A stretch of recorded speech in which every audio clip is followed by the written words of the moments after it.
Hi everyone, welcome to Tribe Talk. You're here with Rachel Evans and Laura Neal, and today we're talking about reducing exam stress with trauma-informed care.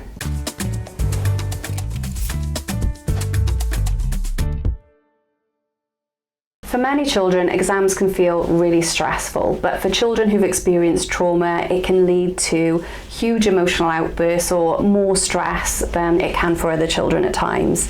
So we're going to discuss that today, and also what parents, carers and professionals can do to help. So we're heading out of really the Easter break where exam time is upon us really. So there's GCSEs, there's A-levels that children would have maybe already started revising, but you know, exam period is coming soon, and children will start thinking about revision, start thinking about exams, the pressure of their grades, doing well, what that will mean, getting maybe their options into college and university, what that will look like. So it's a busy time for children. Yeah, really busy. And I have two children, as you know, Rach, and the oldest one, she's quite academic. She doesn't worry too much about exams, but my younger one really isn't academic and doesn't like exams too much. And so with the older one, I didn't really notice the pressure of exam time too much because she just went with it. But the pressure is really piling on for my younger daughter. So she's about to go into do her GCSEs, but there's this huge expectation around revision, how long you should be spending revising, what you should be doing, what grades you should be getting.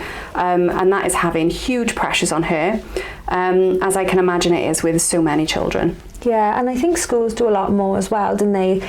In class, maybe outside of school hours, where it's like revision time and we are doing these papers, and it is just the pressure, isn't it, of what it will mean if I get an A versus if I get an E. Is my life over? And so you've got that side of things, but what we see more often with our children that we support, that care experienced, just getting into an exam room can be really daunting. Yeah.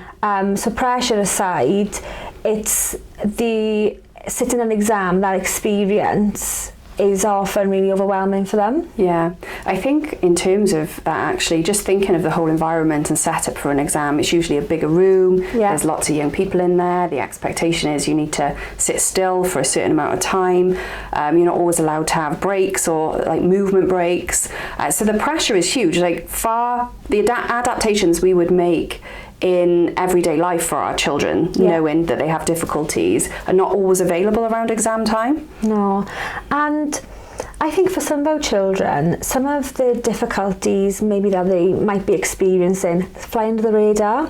So when you are talking about things such as additional time or being able to sit an exam in a different room, like all of those adaptations that might be possible might not even be flagged for those children yet because it hasn't presented itself as an issue. So for parents and carers, trying to support them during that time when we're not even sure what types of support is going to be needed for them, because lots of these difficulties are kind of hidden. Yeah. I think also particularly when you get to older levels, so GCSE A level, there's an expectation that they advocate for themselves as well. Yeah. So if they're not able to advocate for themselves, they're in the difficulty of, well, who's going to ask for these adaptations that I need? Yeah. But like you said, it's an exam room filled with lots of other children. You've got to sit for 2 hours or more. I don't know how long exams are these days, but it's a long time. Sit, concentrate. Then it's like the recall then of everything that you have revised. The pressure to kind of execute and perform is massive then. And it is like even a higher expectation on our children that our care experienced. And often, especially on GCSE time, there is like multiple exams a day, and that goes on for months. So it's really tricky, isn't it? It's a really tricky time for any child, but particularly with, like you said, children that have more emotional needs, they are unable to sit and concentrate. You've got all of that factored in. Yeah. Just exacerbates the problem. Really tricky. And I think there's also a lot of peer pressure at times as well, to be as good as your peers are. And then I think almost the instinct to run away if you feel like, oh, well, I can't meet that expectation. Yeah. So I'm not going to do it. I'm not going to do it. You're not getting me in that room. Yeah. Another thing that we were going to discuss as well is alongside that like escape and avoidance type responses, parents and carers might see children complain of more like physical symptoms to get out of doing an exam. So I've got a stomach ache, I've got a headache, I can't go into school today, and it's you might experience a bit of that as well. Now that you said that, it's reminded me, last week I was in a meeting with a parent in a school, and the school asked the parent, has he got a bad leg this week? Oh, right. Because the child had come into school with a bad leg because he didn't want to go to a certain lesson. So it could be things like that, because the parent was, no, he hasn't got a bad leg. So these manifestations that might happen in school but not at home because they don't want to go to an exam. Yeah. I mean, imaginative, but you might see, so if professionals and families are kind of working together, that would have been perfect for that child. He got out of maths or whatever that was, so he didn't have to go to that lesson. I'll just complain of a bad leg. So I do think it can also have other effects at home. So with your child's mood, for example, they might you might see more mood swings, more lashing out or back chatting at you as a parent. And then I think sleep can be an issue as well. So maybe they're not sleeping as well as they used to be. And particularly with our teenagers today, they're on their phones, they're on their game systems. So I think being really mindful that they might be on there longer than you plan for them to be on there. So probably providing more support and reassurance around this time and more check-ins, because I think you said about things earlier flying under the radar. I think maybe this is where it can fly under the radar at home. You might be seeing those outbursts, but actually there's a lot more going on inside with anxiety. And how they're feeling. They're two really good points, because even just with like the mood swings and things, parents and carers might already be experiencing that frequently, say throughout the week, where there's bursts of behaviour that, but that might be presented with a higher intensity or happening more frequently because you have this underlying demand, I suppose, of exam time. So it might, just during this time, you might see a bit more of it, and a bit more of like those testing behaviours where children are like pushing boundaries a little bit more, because it's just that uneasiness around that time. And you mentioned about like gaming and on their phones, and they're highly preferred things to teenagers, aren't they? Where they might spend a lot of time doing that, but when it comes to exam periods, like parents and carers' expectations on their child then would be, okay, we need to monitor and have some more constraints around that. Like, you can have phone time at this time, but you've got to put some time into revision, and then you're taking a child away from something of that highly preferred activity, which again might then cause some bursts of behaviour. It's so hard. There's so many things. Now you mention it, like there's so many things, that could happen at home, isn't it? Yeah, I think there's so many things. So one of the things I'm navigating at the moment with my daughter is when she's revising, she wants to revise as a group with her friends. Now, I know if they're all on their phone, they're not really revising. So it's trying to get that balance of, well, I have to be with my friends because they help me. And they do sometimes have conversations around things they should be looking at. But other times, they're just distracting each other. So it's little things like that. And you think, oh, okay, we've set this time aside for revision. We've made it all manageable, which we'll come on to how to do that in a moment. But then it kind of gets manipulated in this way where actually no revision takes place anyway. Yeah, that's really interesting, Laura. And like, you're speaking from experience of having teenage girls. I got a little boys too, so I'm like, I got all this to come. But how, and then we leave questions towards the end, but how do you navigate that, with trying to not be too much, let's just say in quotation marks, like a pushy parent, to like be pushing revision, and and then balancing that with, I got to give them the benefit of the doubt. They are revising with peers, but is that too much of a distraction? Like that is a really tricky thing to navigate, isn't it? With that in particular, I think it's having a balance. So being firm on, okay, this is when you do revise with peers, this is when you've got some time on your own, and you're sitting down and we're doing some work together. Yeah.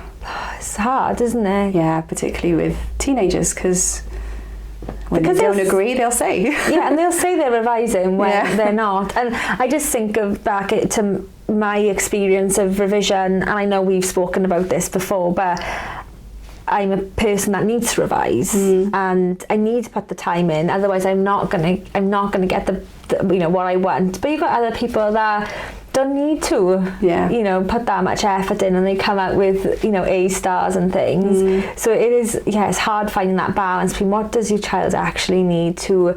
You want to make sure that they're reaching their full potential, don't you? And you know what they're capable of, so you want to protect them, don't you? Make sure that they do well. Definitely. I think as well, for our children who've experienced trauma, they are often in a position where there's so much going on in their life that means they're not in the academic position that they would have been if they'd have had a different starting life. Yeah. So there is pressure for all children when there's exams during exam period, but for children who've experienced trauma, they've often missed out on so much education, so much school, not only school, but also on those fundamental skills that help you be able to learn. So like the ability to concentrate, the ability to create a schedule for when you want to learn, the ability to read or write sometimes as well. So it might be that they can read and write, but not as fluently as another child, for example. There's so many things going on, and that really puts the pressure on as well.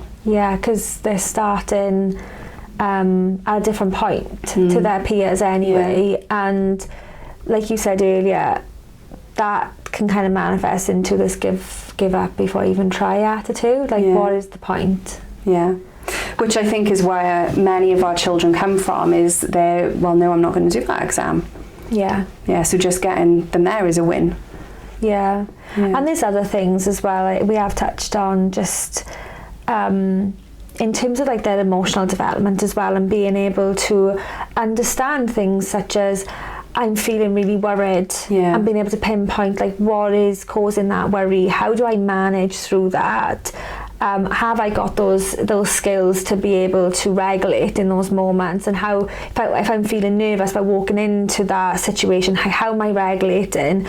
Some of our children don't have those basics and need a lot of support with those things, because they can't even differentiate their emotions, coupled with all those things that you've just spoken about. And you've given the analogy in other podcasts where all these things are just layering on top of one another, and something like that happens year on year. It's quite typical for teenagers to go through an exam, becomes a much bigger thing for our children, and it's our jobs then to be advocating for the right type of support, what is going to make it easier for them to be able to access the exam in the first place, and where is their route in terms of career or further education, what do they want to do, and helping guide and in their decisions then around that. So Rachel, where would you start? So if we think about the good starting point is, how do we even get them into an exam in the first place? So if you were setting up an environment to help a child actually attend an exam, what would be the things you'd look at? Yeah, I think we talk a lot, don't we, about consistency, predictability, reliability, and that is with anything that we talk about, but like particularly for exams, is just creating that exam environment really, where there's plenty of like practice opportunities. There's like you could set your dining room out, isn't it, where like we're going to do a practice paper, a couple of questions, you could break that down for them to start by you building on it, having sit in silence and be able to complete an exam paper, but just creating the environment really so they know what is what to be expected, because it is kind of alien until you've actually gone into it. And our children will need a lot of prep and a lot of guidance to know what are the expectations on me in that exam, what is it going to look like, how long am I going to be in there for, what do I do once I've, because lots of the advice is go through, take your time on each question, go back and check your answers, and you want to be teaching those types of skills as well for those children that are going to access, more of like a paper like that. So plenty of practice. I don't know if you're going to add to that. So would you recommend that schools kind of set the exam room up beforehand so that the child can go in, they can have a look, they can become more familiar, have a go at sitting there, maybe do a little practice in the actual space so it's not a brand new space that they're going into on the day? Absolutely. If schools can do that, and they usually have these exam rooms set out for weeks, don't they? And because there might be exam invigilators who are external sometimes to the school, so even just telling children there's going to be 2 different people in them you're not going to be familiar with, just things like that. That is actually huge, isn't it, for children who've experienced trauma, because they're so hyper-vigilant. They will absolutely clock those people as soon as they come in into the school and be thinking, well, who are they, why are they sitting here, and a bit, why are they watching me? It will be, they're here for me, why are they watching me? And they won't think, oh well, they could be here for everybody else or to check that everything's going okay. Why are they here? Why are they watching me? And I bet the schools will have times in their day, maybe, especially coming up to the exam, having time for like practice papers and doing it as a group.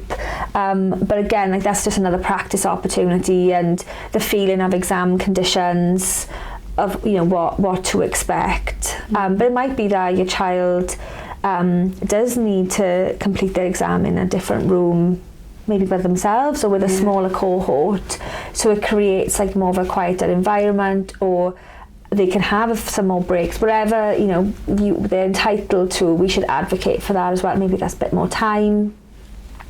But the more practice, the more predictable we can make that that situation, the more successful they're going to get from start to finish, at least. Yeah, definitely. That won't predict grade outcomes, but at least they've got that sense of achievement of being able to complete that exam.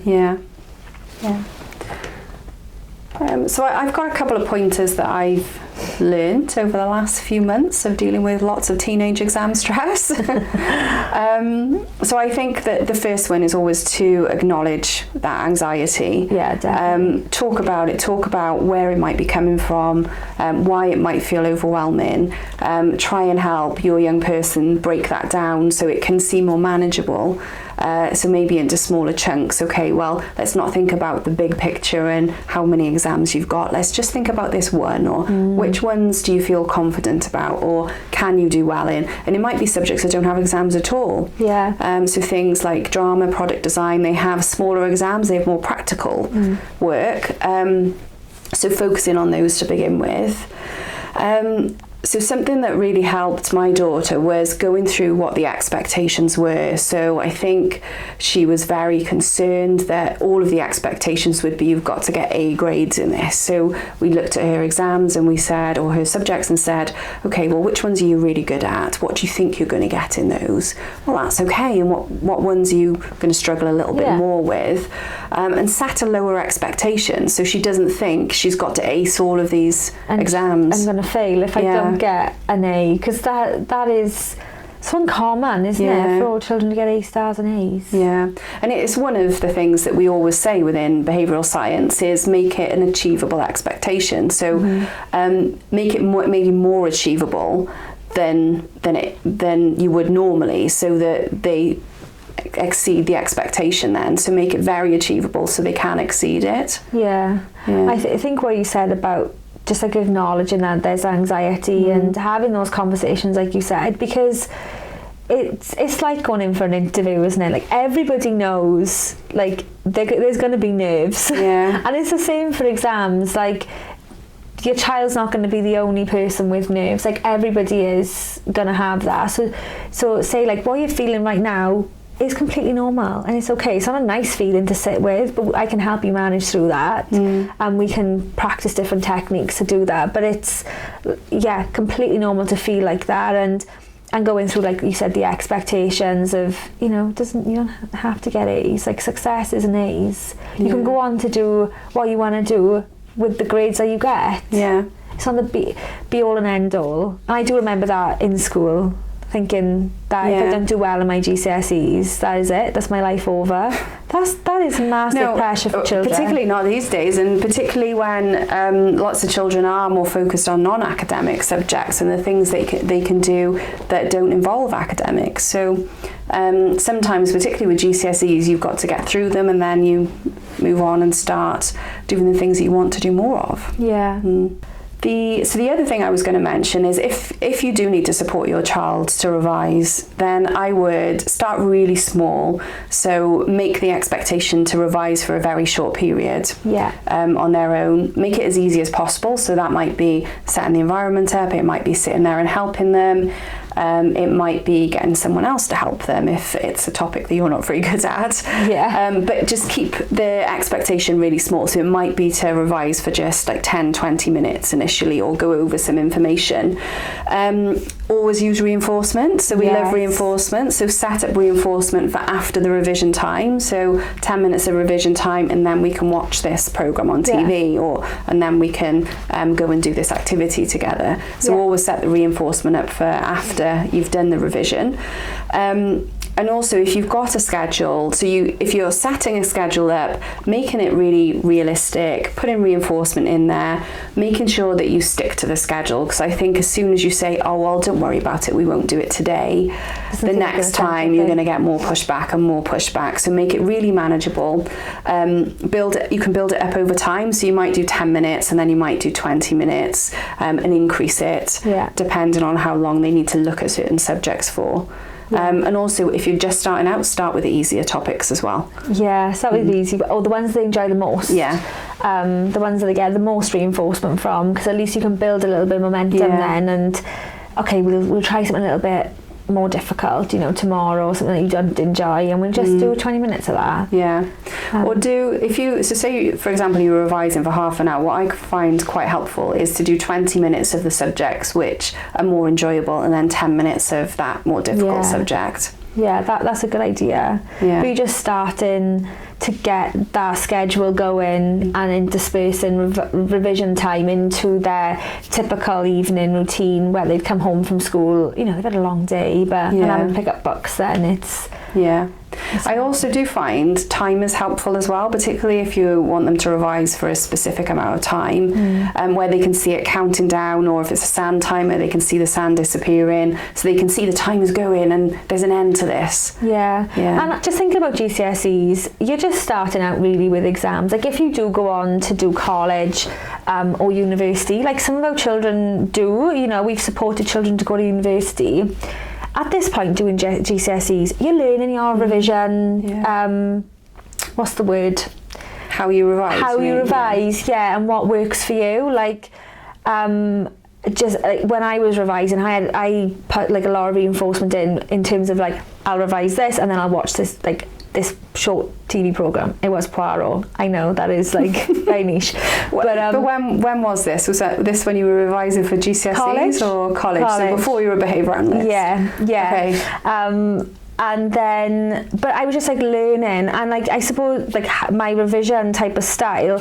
But I know lots of the guys here like to have like some background, like mindful music, when some children might like that. You've got to learn what you like and what you work with.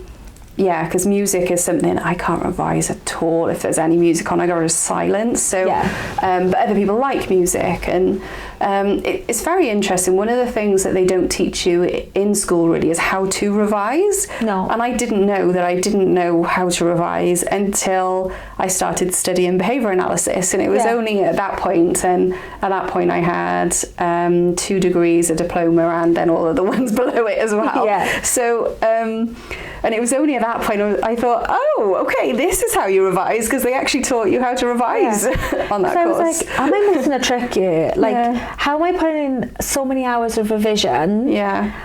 and my peers are not doing as much, but I know I have to put in that much revision. Am I missing a trick? And I know people, like mine is like writing everything down, writing it down, and it is kind of rote. That is how I revise. But you've got to help your child figure out what works for them. Yeah. And when you're like pairing that then with reinforcement that follows, it's like a short-term thing, isn't it? But it makes it a bit more manageable and teaches a little bit of like self-control, I suppose, around technology, let's say. Well, technology is the big one that we have to have self-control over if we're going to actually revise these days. So easy to pick up your phone, isn't it? Have a little scroll on TikTok. Well, quite often your revision will be on your phone as well, so you can suddenly be on TikTok or something else and half hour's gone. So but yeah, for our children then, maybe they're a bit older, like for something like that,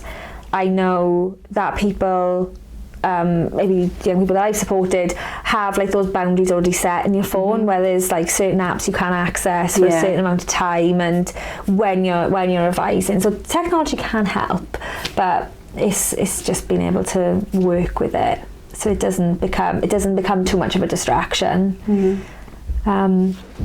And then what I was going to say, we've kind of touched on it, Laura, but like reframing what success is. Like my experience of like GCSEs are the be all and end all, like it's going to make or break my life. That wasn't the case.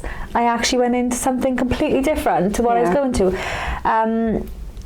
So just reframe success. Like in your example with your daughter, 8 and A stars, you know, it doesn't differentiate so much from like the other children that are getting B's or C's. It might just mean you go into a different university or something, but it doesn't change the trajectory of your life. And for our children especially, it's not so much getting the best grades. It's like you've done that, and we know what track that you're on, whether you want to go to college to do like a vocational course, or you do want to go down the route of A levels.